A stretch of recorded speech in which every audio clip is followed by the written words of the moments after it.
અંગ્રેજીમાં humour, વિટ્સ, satire, irony, parody, ફારસ એવા બધા પ્રકારો છે. એમાં વિટ્સ જે છે ને એ એવા પ્રકારનું હાસ્ય છે જે સમજવામાં થોડી તકલીફ પડે.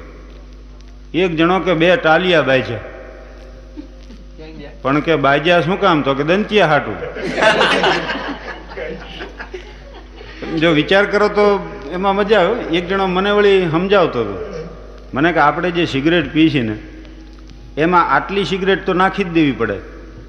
કંપનીવાળાએ સમજીને એટલી સિગરેટ ઓછી નાની કાઢવી જોઈએ, સિગરેટો નાની બનાવી જોઈએ એટલી.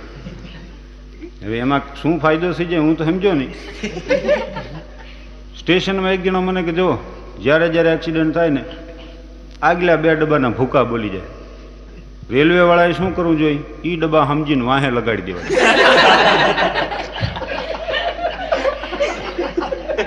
મેં કીધું એ વાત મુદ્દા નહીં તમારે.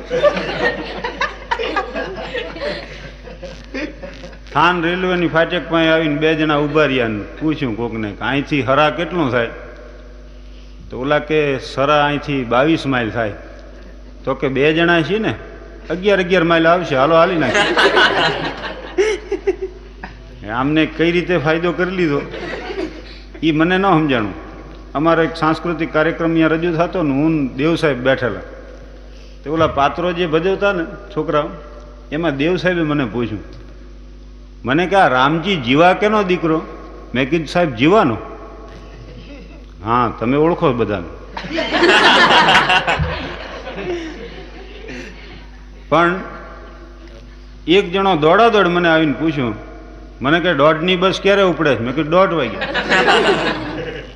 તો કે એ તો મને ખબર છે. તો શું કામ પૂછો છો ભાઈ?